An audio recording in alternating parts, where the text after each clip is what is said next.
Welcome to UFO Undercover with your host, Joe Montaldo. Are you ready to explore the unknown? Dive into the world of the strange, mysterious, and unexplained with Eerie Expeditions magazine.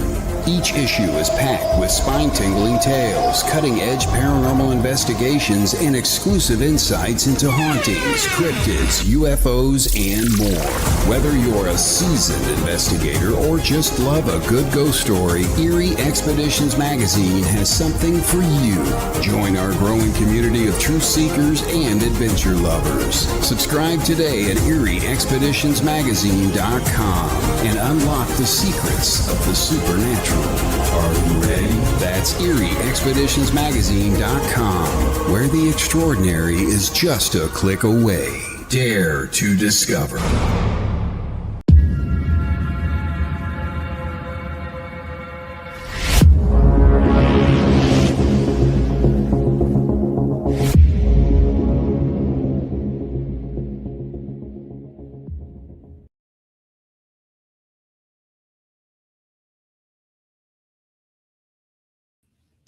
Welcome to the Gateway Podcast, broadcasting from the edge of the Mojave where the strange slips through the cracks.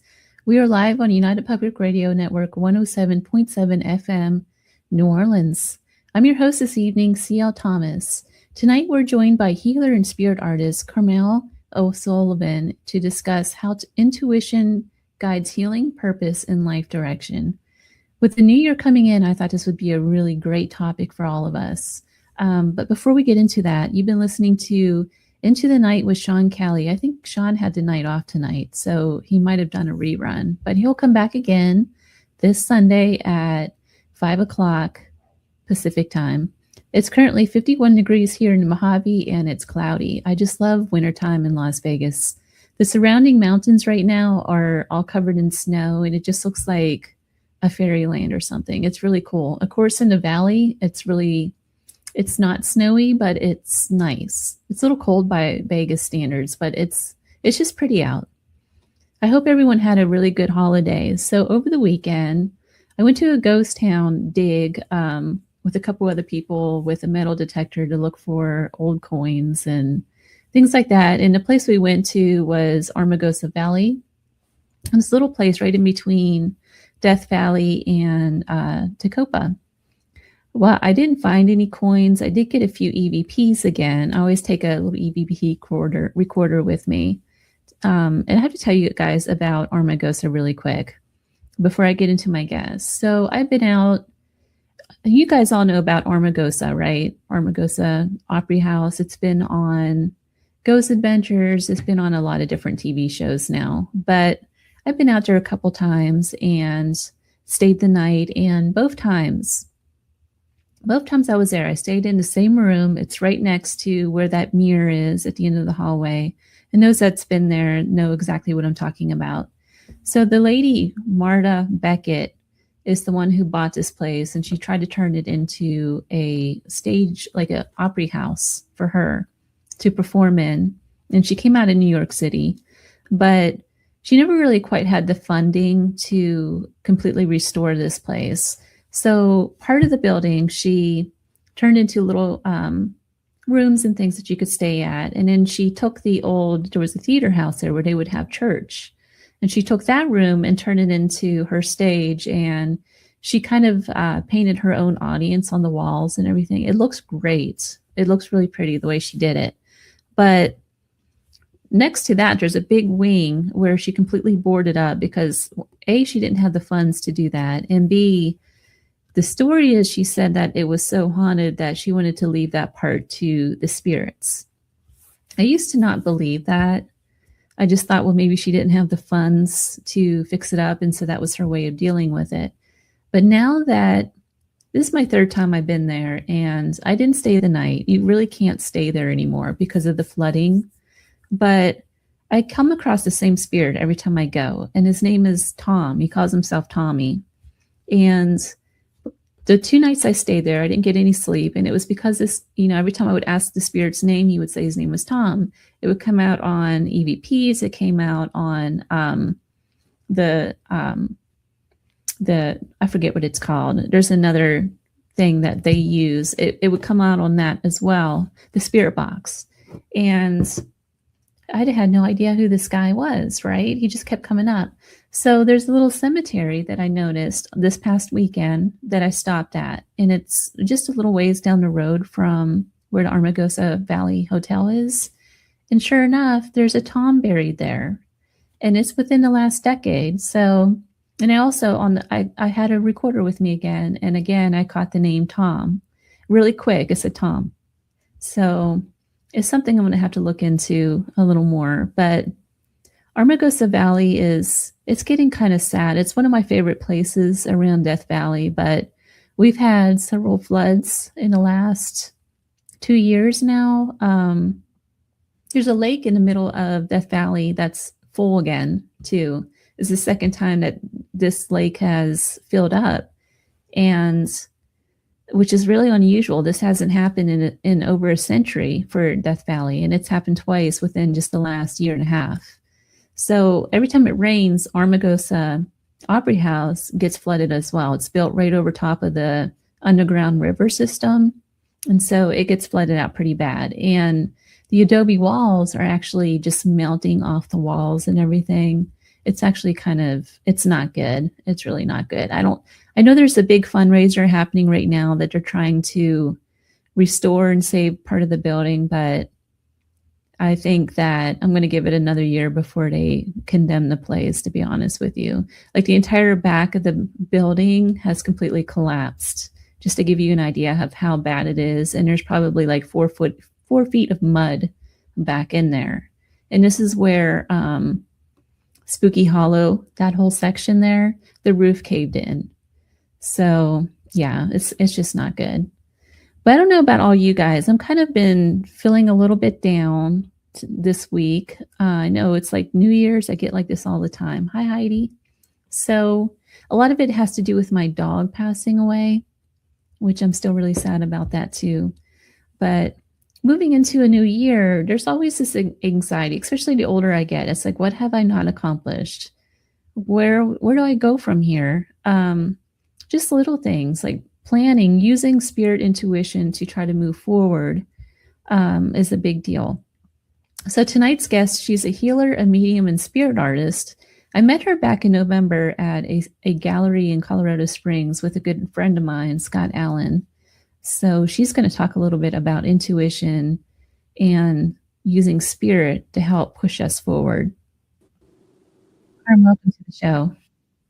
Hi, thank you so much, CL, excuse me. I'm just so happy to be here tonight, and I love talking about intuition, spirit, all of it at all.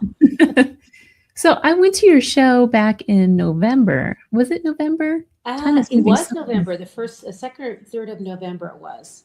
In Colorado Springs, and I met you for the first time. Yeah. And you were doing a gallery with my good friend, Scott Allen.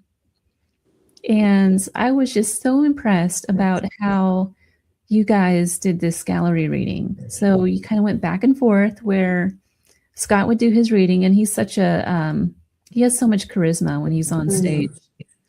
He does. But while he's doing that, you're already channeling the next spirit in, and you're actually sketching and drawing. And then when he's finished, you come on the floor and talk about the spirit that's come through. That's the only way to work on stage. You have to be able to have a second person there or a third, so you can draw, because no one wants to see you drawing, because I'm erasing and changing what I feel like is what's right and what's not serving the spirit well. But it works really well, and Scott's really fun to work with. He's amazing. Yeah, he's an amazing guy overall. You've trained with Joe Shiel as well. I did. I love Joe. He changed a lot of my work, which I loved, because he gave me the higher insight, I'd call it, to see, to do the work.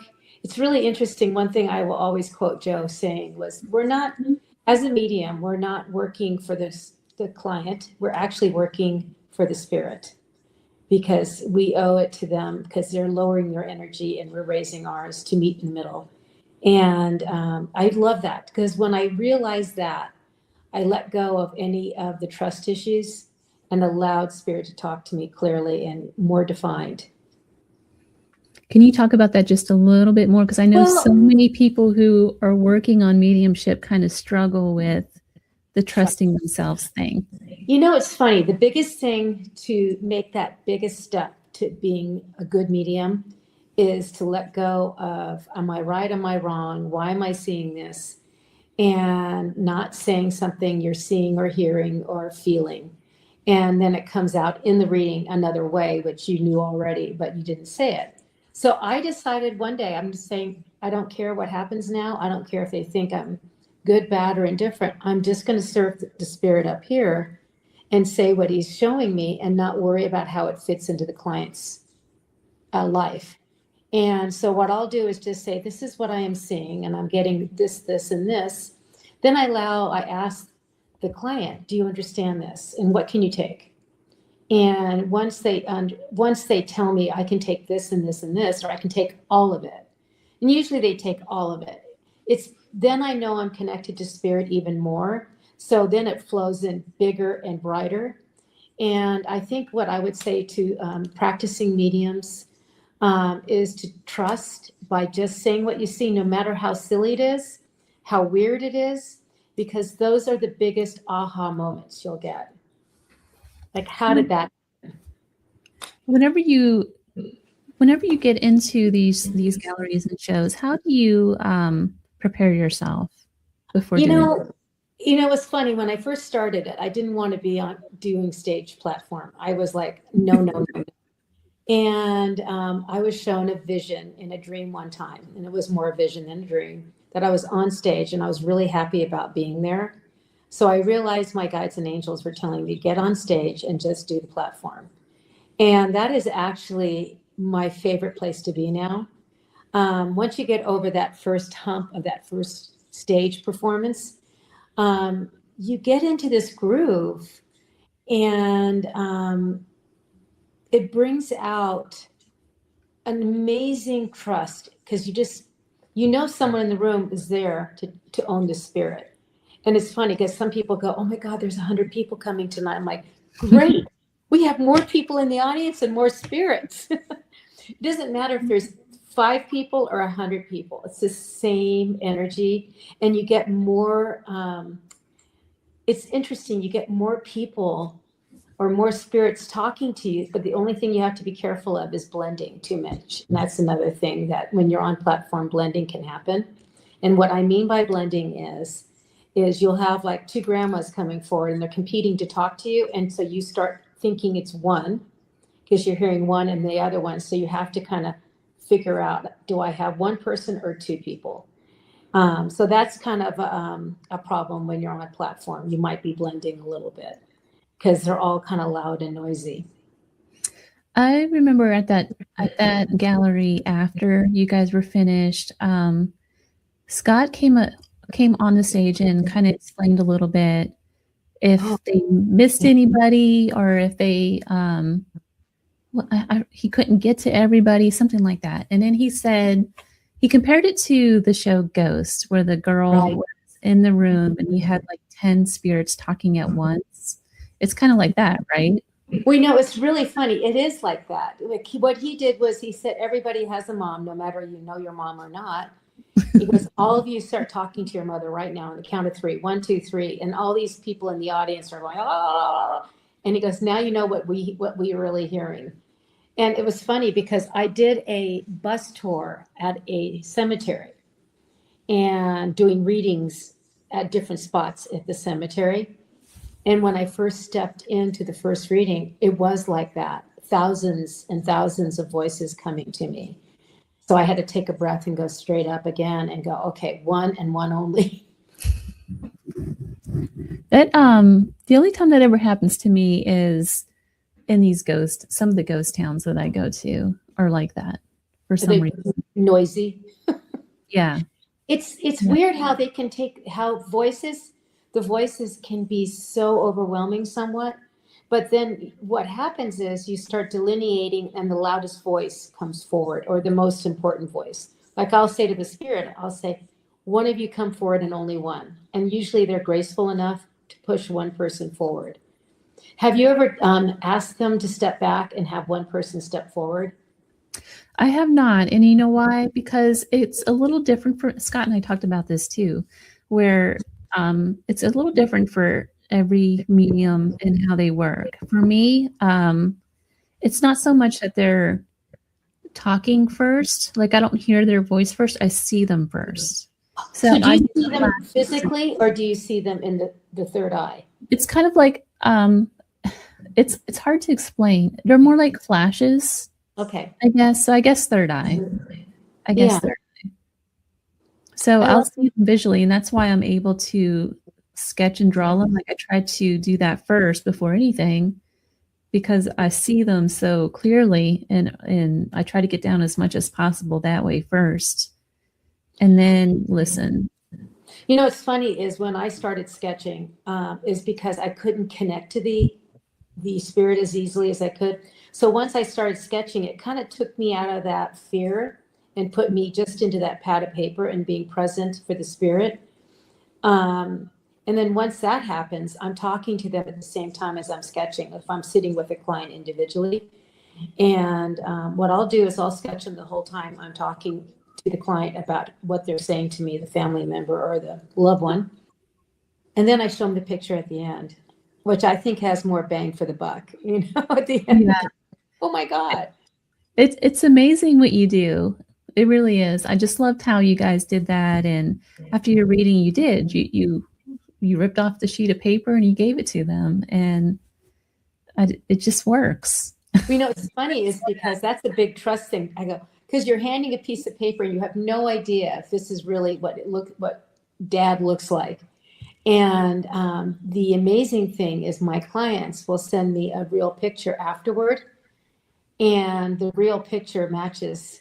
And I'm not an artist. I draw, I sketch them, and I kind of call it cartooning, but they match up. There's something about it in the picture that you can see their pure essence of who they were. And I think it's physical. Having a physical copy of something for someone is really important, because they can go look back at it and go, my God, my dad was there, or, you know, whoever it was.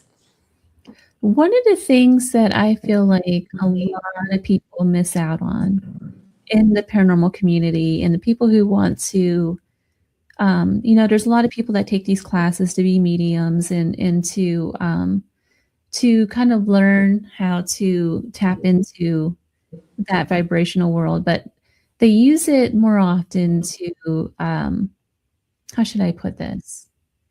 They want to be the next medium of Florida or New York, or whatever it may be, right? And one of the things that they really miss is that you can use the spirit world as almost like guides and everything for your own life, for like healing, for life purpose, direction, all of the above. I think tapping into the spirit world, first off, I mean, wanting to be a medium, to be famous, or to, have some, bigger name out there, to me, it's better to just know to do the work well, and everything will show up. And it's funny because I've had spirit show up, like my father-in-law has showed up in readings, and I was very close to my father-in-law.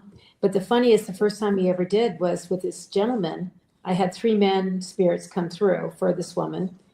And through the reading, I found out they had to know each other in life. And I didn't know this woman. And they were in California, which I grew up in California, and so did my man. And I found out later that he was best friends with one of the spirits. Think about that. So he shows up to help me gather information. So here you go. You use your guide. I can consider him a guide. And he has shown up again too. Can't remember the other one, but it was very interesting. Like when I see military, he was a military colonel, full colonel. So I think people should, if you connect to your guides and angels first, and start knowing how to go up, and going up means it's almost, if you meditate, it's that higher realm, but yet it's it's a level up here that you kind of float in and you just trust, but you've stepped away from yourself and you're stepped away from yourself and you allow the spirit to step in. And that's where I feel the best readings occur, is when you've allowed them to come, not into you, but close enough that you're kind of blended, you and the spirit, if that makes sense. It does. And you can use this for life direction and purpose too, Oh, right? absolutely. I tell my clients, you can talk to your loved ones just as easily as I can if you start spending time quietly and asking them questions and trusting what you're getting.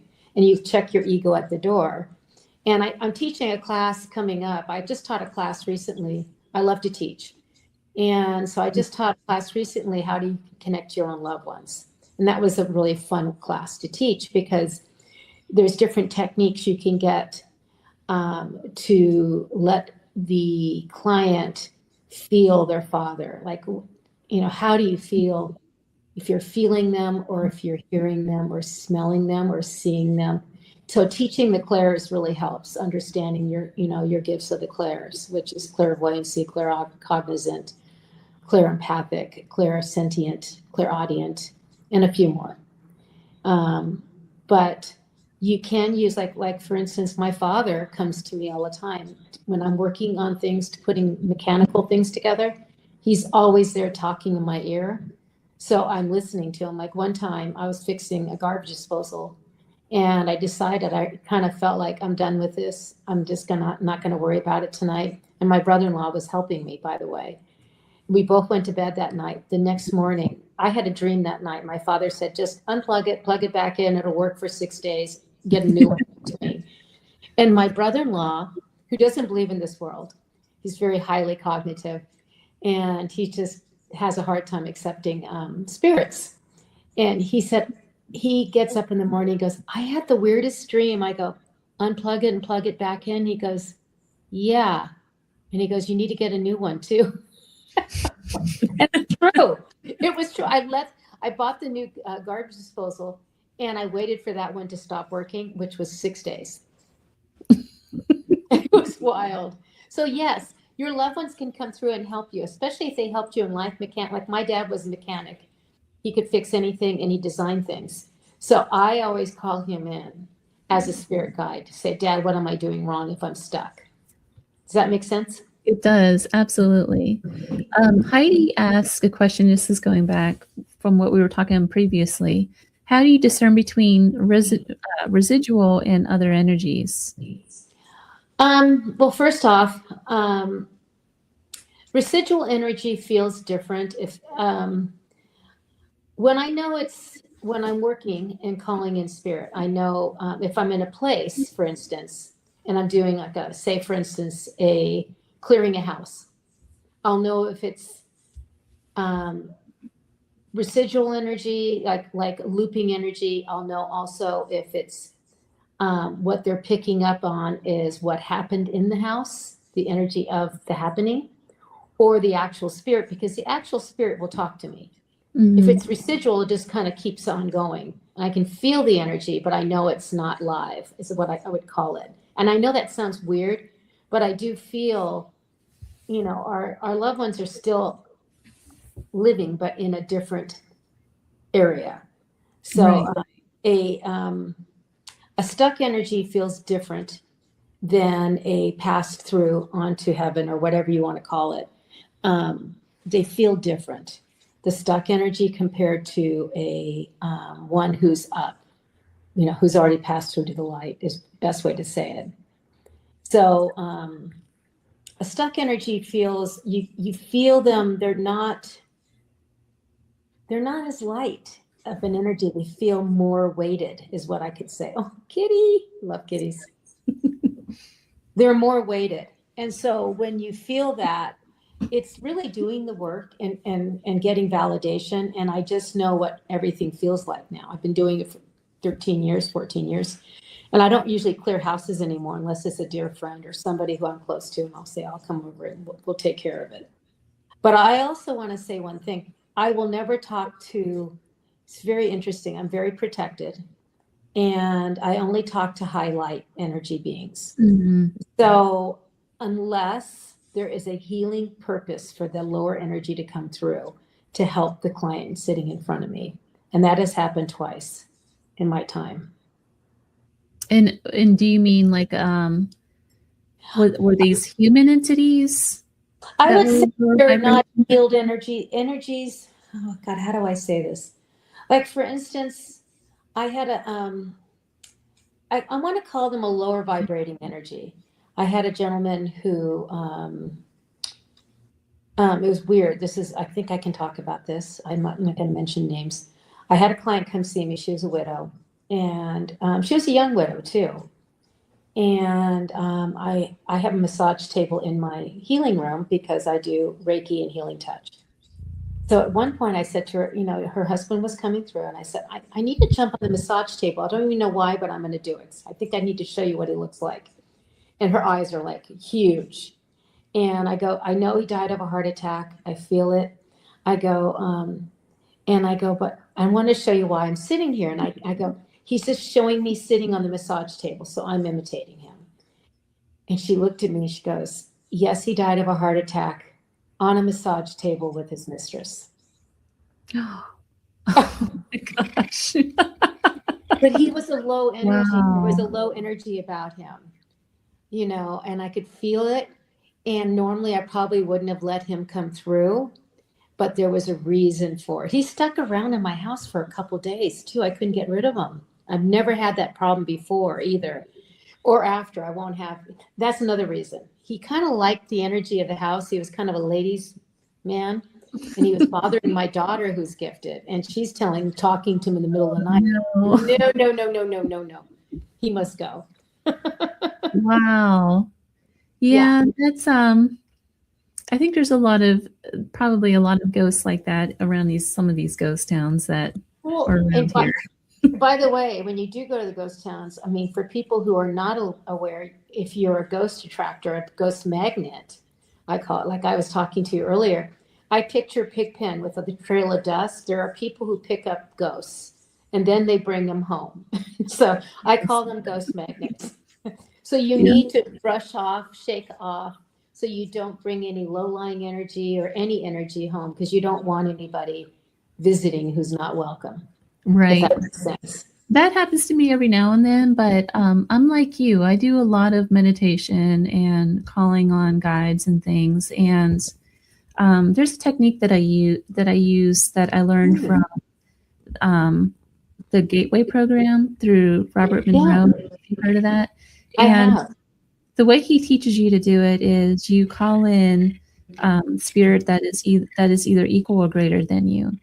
So you never call in the lower vibration, and you kind of build a energy balloon around you that kind of protects you from everything else. And that's kind of like what I do is I know my guides protect me at all points. And that's why they don't bug me usually. Like if I go to a haunted place and sleep overnight, I will not be bugged, because I tell them, no mas, will not have anybody. My sleep is valuable. Does it mean that you don't notice they're there? Because no, you do notice they're there, but yes, they don't actually wake you up. Yeah, they're respectful is what I call it. No, go ahead. Before I learned how to do all of that, though, I would be up all night with that kind of stuff, knocking and stuff. But for me, you know what it is that it's the stories that they tell. All of that sadness, I tend to think about that all the time.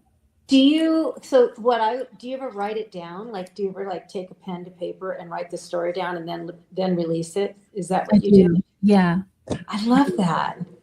It's kind of connecting with history is what I call it sometimes too.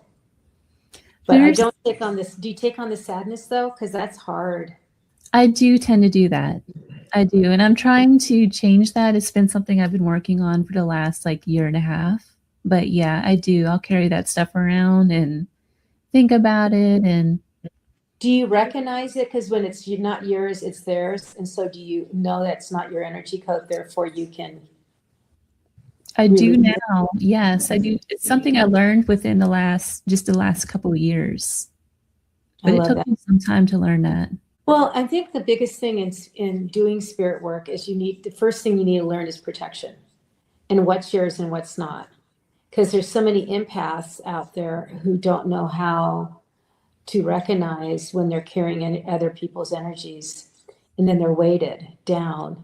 I tell all my clients, I talk about protection at all levels.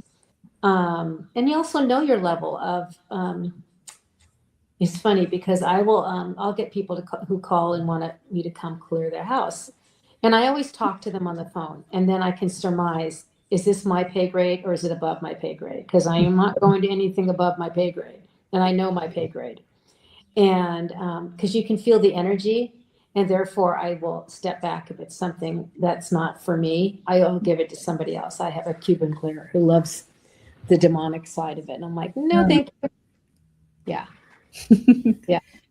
One of the questions that I get asked a lot is since we kind of headed down that road a little bit, when there's a lot of people in some classes that will say stuff like they're afraid of calling up the wrong spirit as a medium, or all of that sort of thing. They're afraid of getting possessed. I've heard all kinds of things around the medium side, and then it's because they're watching these TV shows where there's not mediumship.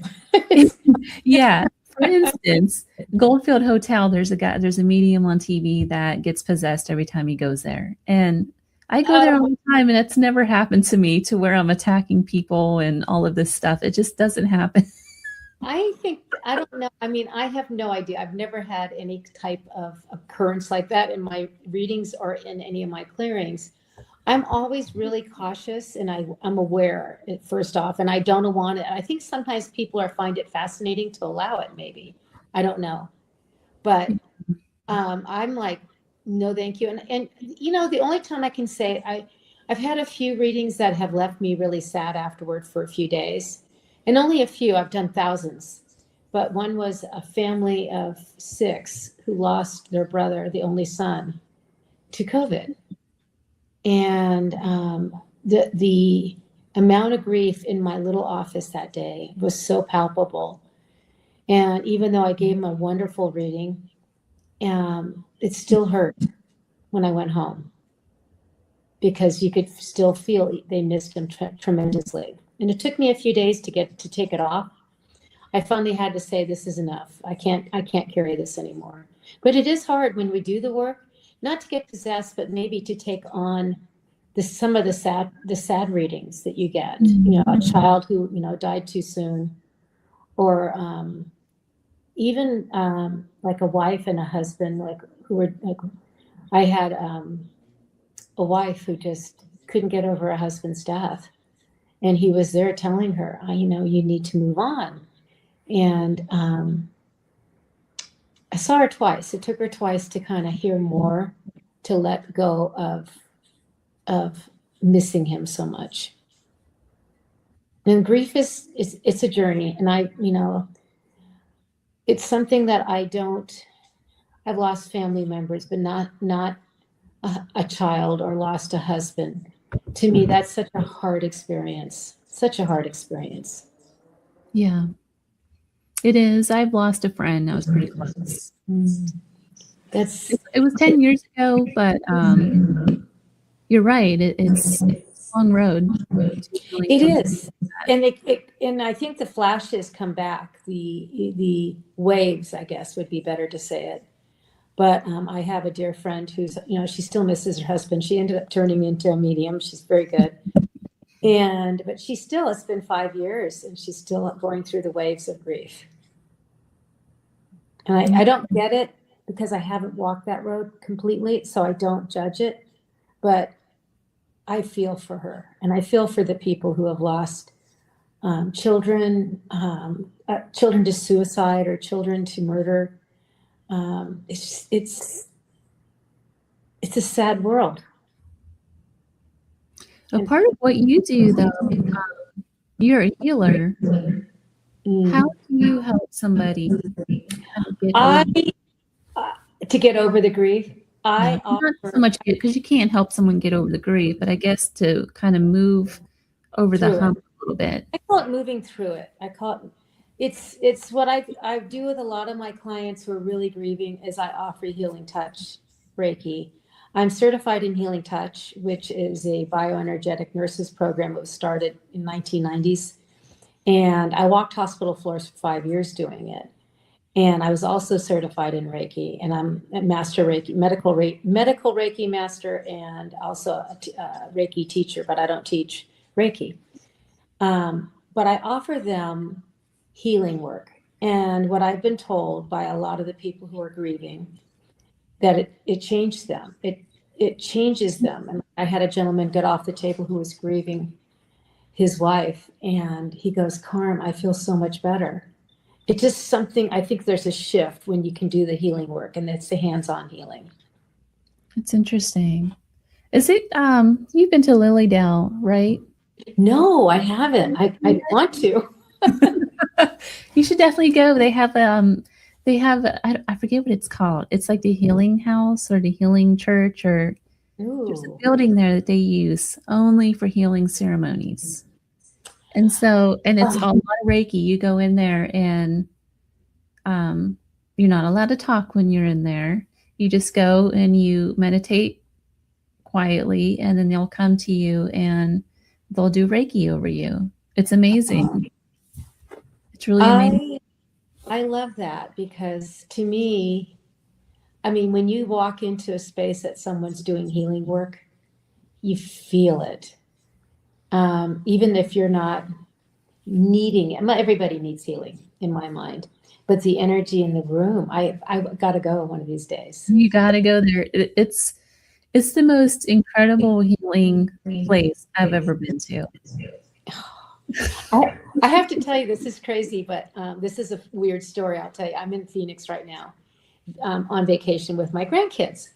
And we went to the butterfly pavilion here, and I had never been to a butterfly pavilion, and I hadn't been doing any meditating or any of the work because we were on vacation. I walk into this place. It is the most Zen place. I was like, my whole body was like, oh my God, this is amazing. And these butterflies are flying by you, and the feeling of it, and there's music playing, of course, because they have the ambiance, which is amazing. But to me, it's a place I would go to heal, to write. And it was funny, my son said to me, he goes, Mom, there's like 5 other ladies just like you here walking around in this happy face. But healing can come in so many different ways. And think about walking into, like you said, into the room for healing, the Reiki room for healing, or walking into a church. Some people go to church and just sit in the church and feel that healing presence, or walking into a butterfly pavilion. It was amazing. It was like, I can't wait to go back. I'm going to go there and write, I decided. Where is this place? It's in Phoenix. It's an aquarium, and they have a butterfly arboretum. It's amazing. And I will tell you, the aquarium was wonderful, but the butterfly thing, oh my God, amazing. I'll have to go check that out next time I go there. You must, because it's well worth it. I think they charge $45, but it was like, to me, I'd go there and you can stay there all day. And I'm like, I could just sit there, and they have water and the sound and the air, because it's moist in there. It's beautiful. It's just, and the butterflies, thousands of them flying around. I had 6 or 7 land on me. I mean, it was just, if you sit still in the sun, they show up and land. Wow. And they're all different colors and species, big ones to small ones. Oh, amazing. Heidi says there's one in Denver too. I haven't been to that one, and I live in Colorado Springs, so now I have another place to go. So what do you think about Colorado Springs? Because that place has a lot going on as well, especially that area where Garden of the Gods are. Not so much where the rocks are, but kind of behind it a little. There is a lot of different places in Colorado Springs that have a lot of energy. Black Forest, huge. There's a swath of land in Black Forest, which it has one of the most haunted houses. First off, that it's been verified on, I think it was one of the big shows. I can't think of it, But these people have lived there since 1990, and there's orbs, there's flying lights, there's laser beams that happen in that house. Oh, And wow. I do believe it's underneath the property that's causing it. And I believe it's connected to the waterways underneath the property. And there's other houses I've cleared up there that have similar problems. It's scary. But there's a lot of haunted places. I just did a haunted bus tour. The second year I've done it. This company has a bus tour, and they do all year round. They do different kind of bus tours. So they asked me at Halloween to be the resident medium. And the Manitou area has some hauntings. Old Colorado City, highly haunted, a couple places. And that's where the Garden of the Gods is, kind of in that little swath. Yeah.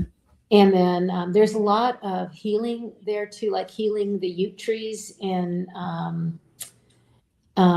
Fox Run Regional Park. There's some really cool areas that are just amazing. You go there and you can feel the energy of healing. And it's these beautiful trees that are called healing trees, and the Ute Indians created it. Oh, I missed that. I'll have to go You back. should, if you come, next time you come, I'll take you on a hike in Fox Run and show you those, because you can feel the energy there. You can also, Black Forest, I mean, it is creepy. I mean, I have a lot of friends who live up there, and there's houses that are perfectly fine, and then there's some houses that you're like, whoa, what's going on? And it's nothing to do with the house itself. I do believe it's an estuary underneath the water. And somebody said the Indians put some type of, I don't know if it's a curse, I don't believe really in curses, but some type of something placed on the land in that area. That's one mystery I've heard. So That's interesting. You hear that same story a lot around Las Vegas and areas out here in the desert. And the story, it's that the Native Americans, because they were being pushed out, right. It's not a curse. It's more like they called up land spirits and elementals to kind of protect that land and make it so that nobody else can use that land, really. I knew there was something else I couldn't figure out what it's called.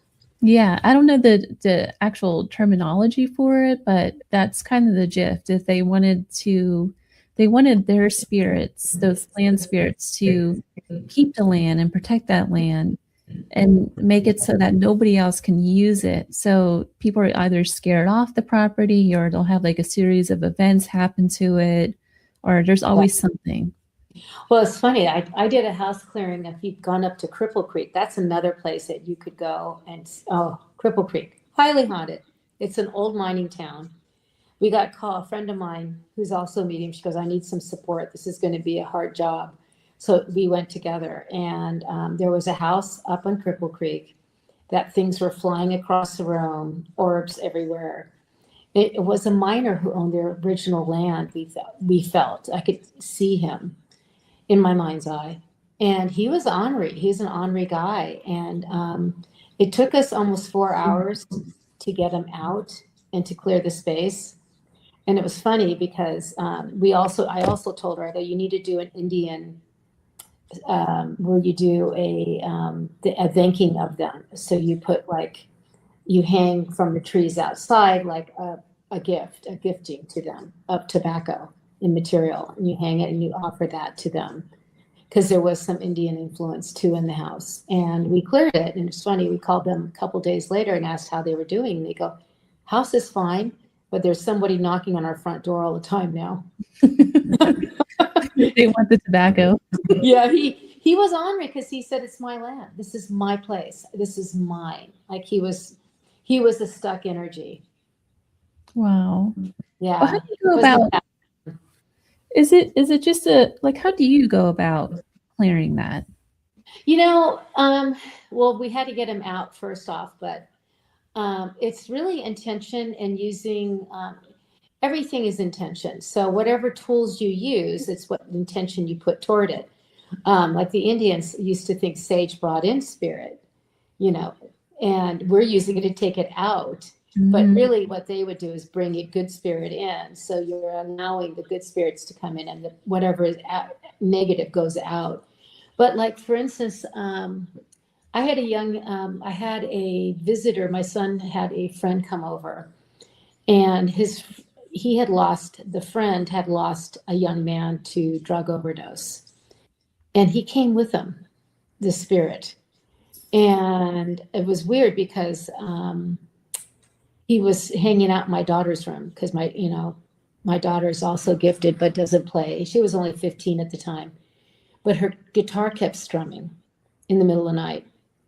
And so I finally sat down, and I had my friend, the same friend, we do a lot of work together. And I said, come over, I need to get a little help with this one. We figured out it was a young man. He was attached to the young man who came over. And he had passed away through a drug overdose. And he didn't want to go up because he thought he wouldn't go up to heaven because of old conditioning. So I ended up sitting in the middle of my basement with 2 chairs. I actually put 3 chairs because I called his grandfather in and asked him to come forward and talk to him. So I sat there with both the grandfather spirit and the grandson spirit, and we had a conversation. And I always bring Jesus in because I love Jesus. That's who I work with. And we just had a conversation, and he finally got over the fear, and he went up to the light. And there was no more strumming of the guitar after that clearing. Oh, wow. It's really finding out what they're fearing, why they haven't gone.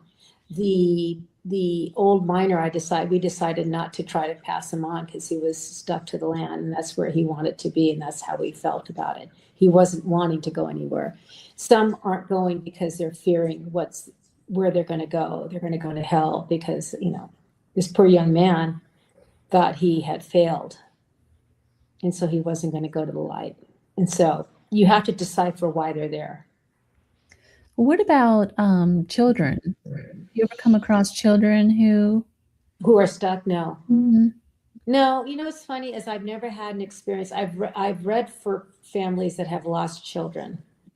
We had a lot of suicide back in Colorado Springs back about 8 years ago, and there were cluster suicides. Mm-hmm. And I had a lot of clients who had children who had left because of suicide, and that's a whole nother ball game. But I've never found the children to be stuck. But I know there are ghosts that have stuck, because they're looking like, for instance, I know there was a ghost at I think it was Denver. There, she was looking for her mom because there was a fire incident. So. Got it. There's the dog. There's that dog. Because the family has come home. They're going to walk a different way. Hold on. I'm trying to keep this cat from climbing on. I keep forgetting to lock my cat out. Oh. Before I start this, and he likes to climb on the equipment for some reason. So I have to get him on. Fun. I used to have cats. Now I have dogs. So I forgot what I was going to ask you. There was another question. I got sidetracked. About children. We were talking about children being stuck. Yeah. You know how there's always ghost stories about kids and children with black eyes, and you hear all sorts of things like that. Does any of that really happen in your opinion? I've never seen that. To me, if they have passed, they're of the light. Their egos have been, there's no fear. It's all love. It's all love up there. And the main things I find out through my readings is even the people who have failed, they feel they failed their loved ones. They'll come to say they're sorry. And what they tell me is they get to experience when they go up this, first off, a beautiful reunion of family, because it is home up there. And then what happens is they have this reflection time where they get to feel everything they did, good and bad, and they get to feel the other side of it. Like if they had hard words to a loved one, they'll feel what the loved one felt when they were having this argument. And so with that, they get a big resolution of what life is all about, what it was down here, what the learning process was. And with that too, what happens is they can clear the energy, or they can sit and kind of be in a reflective time for longer than, and there is no time, but they can be reflective. I've had family members come back who were very abusive to their wives, and they apologized. They talked about it, and they explained why they were abusive. For instance, their father abused them, or that's what they were taught. And so they give an explanation, even though it doesn't mean it's letting go of what they did. It's explaining more and putting the person more in the wheelchair. And that's what they do. They show me the wheelchair they were living in. Let me ask you this along those lines before we wrap up. Is there truly forgiveness on the other side? Absolutely. It's on the other side, in my mind, what I have been shown in all my readings, it's all about love in the end. And forgiveness is part of that. And they are asking, when they have done things to people here who are still here, they're usually always asking for forgiveness. I had a woman, this is a really interesting one. I had a beautiful Hispanic woman sit down with me, and her grandmother came through who raised her. And this little abuela, and with her little shoes, talked about her little town in Mexico. And even I got the name of the town in Mexico, which I never had heard of before. And all of a sudden, she finished up her conversation, and the next person comes in, and it's her mother, who's blonde-haired and blue-eyed. And I'm looking at this woman. I go, "Do you have a mom who died at 50, 52, blonde-haired, blue-eyed?" She goes, "I did." And she goes, "She's here to talk to you about age 13. And this woman kept saying to me, the spirit, I want to talk about age 13. I want her to know how much I had to feel what I did to her at age 13, emotionally, mentally, physically, and spiritually. But she kept putting physically, physically, physically. And I go, she wants to say she's sorry for what she did to you at age 13, especially physically. Do you understand that?" She goes, "My mother put me in the hospital at age 13 because she beat me so badly." Oh, wow. So that to me shows me that they can feel what occurred. She had to wear it up there to understand what she did down here. Does that make sense? Yeah, absolutely. And the girl, I mean, she needed to hear that because she never felt it when her mom was alive. So they do carry a weight. A lot of the spirits come through because they're carrying a weight, needing to let them know, "I'm sorry," if that makes sense. And I've had many, just, it helps to alleviate the sadness and the weight of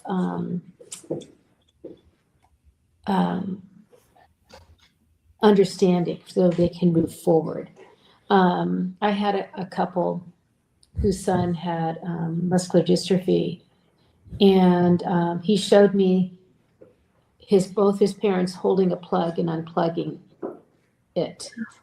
So I knew what he meant. And then he danced around it. He danced around the plug and saying, "Thank you, thank you, thank you." And he wanted to get across to his parents that, what you did for me was a gift of letting go of me and unplugging me, because he was on life support. I didn't know that at the time. They told me after the reading. Wow. That's incredible. And that's what they wanted to hear. They wanted to know if they did the right thing by unplugging him. Wow. So those are the reasons they come through. A lot of times, it's not come just to talk about lollipops and ice cream. They come to talk about the memories. They come to talk about the whys of what happened to them. They come to ask for forgiveness, or they come to give acknowledgement of how good these, because they're watching over them. Like, "Hey, we saw this. We saw the wedding, or we saw the great promotion you just got." They'll talk about all this stuff because they're still present in the life but they can't communicate unless they're with me or with another medium, or that person is listening to them too. Because I always wanted to know if my dad was at my wedding. I go, "Absolutely. He was dancing with you and he's showing me the song. Was that your song?" "Yes." And that's just it. Anyone listening out there, if you can learn to, like Carm said, you can learn to hear from your loved ones. Mm-hmm. Actually, you teach classes on this. I do. If you go to carmosullivan.com, I have one class coming up. I'll be teaching, it's the clairs to understand how to connect better to your intuition. And that's coming up online. It's in January. It's it's Saturday, 9 to 11 Mountain Time online. And we're going to take a clair a week. So we're going to go to clair. I believe we're going to do clairvoyancy first and then claircognizant the next week. We're going to have a clair of the week. And it's a 2-hour class. So I'll be doing exercises to help bring awareness for them to trust their intuition and how to connect better. And at the end, I'm hoping that we can connect to loved ones at the end of the last 4th week. So that's kind of my goal. And I also teach intuitive training in person in Colorado Springs. And that's coming up February 28th and March 1st in Monument office I have. And then I'm doing a retreat with Scott Allen. I'm doing a retreat up in Boston area, which is really, oh my gosh, I am thinking of the town and I have to think of it. I'm having a mental moment. It's at the very tip, Provincetown, Massachusetts, and we're going to be doing a 3-day workshop on intuition and trusting. Great. I might sign up for that class, depending on. It's going to be fun. And at Provincetown, if you haven't been there, it's amazing. It's a very quaint artist town. It's at the very tip. You see the little curl of Massachusetts. It's at the very tip, and you're surrounded by water, and water enhances the energy. Well, thank you so much for coming on the show tonight. It's been an honor to have you on. Oh, I so appreciate meeting you and you coming to my event. That was so cool. And Scott talked so highly of you, so it was awesome. And he talked really high about you too. He said, "You got to meet my friend." He was saying that for a while, so we finally got to meet. Well, I'm glad you came. And if anybody ever wants to get a hold of me, just Carm O'Sullivan at carmosullivan.com. And you can text me. You can put my number on, I guess, if you have a follow-up. I will. That's how most people get a hold of me. And it's all word of mouth. I get texts a lot. And so I look forward to it. I hope you come out Colorado Springs way and you have to look me up. We'll do some fun things. I will. Definitely. Or I'll come up to Colorado, one of the two. Oh, real quick. I know we only got like a minute left, but can you talk about your Facebook page real quick? All Things Spiritual. Yes. Oh, so All Things Spiritual, it's called All Things Spiritual Community. And we're building this page up to be a community of spiritualists. So if you're looking for a good medium in your town, we're going to have mediums all in different areas. We're going to have people who are healers, Reiki healing, people who are acupuncturists. Anybody who has a spiritual question can go to All Things Spiritual Co. and ask a question like, what does this mean? It's a way for people to connect spiritually, to ask any funny question, tarot question, ghost questions. What do I do if this is happening? So we have over 4,500 members right now and growing. And we started it in Colorado, and we're moving it out. So we're looking for other connectors who want to be ambassadors in town, who can also be in the forefront of leading groups. And we have meetups, in-person meetups. We have online meetups. We are going to be having circle groups. So it's just going to get better. And it was given to me by Spirit. They asked me to start this page. And I'm like, okay, I'll do that. And I have Rachel Ortega, who is helping me manage. She and I are. I met her too. She's great too. She's amazing. And so we're both kind of growing this community. So it's I call it the purple pages. So like the yellow, if you're older like me, the yellow pages were where you would go to find a plumber or to find a car repair person. All Things Spiritual Community or Co. is a place to find spiritual people or spiritual workers. So. Well, thank you so much, Carm, for being on the show tonight. I really appreciate it. We are at the bottom of the hour. You've been listening to The Gateway, the broadcast from the edge of the Mojave where the strange slip through the cracks, live from United Public Radio Network, 107.7 FM, New Orleans. And next week, I will not be here. I'll be playing a pre-record. So stay tuned for that. It's with, well, I'm not going to tell you. It's going to be a secret. It is a new show. It's just going to be a pre-record. Thank you all for listening, and until next time.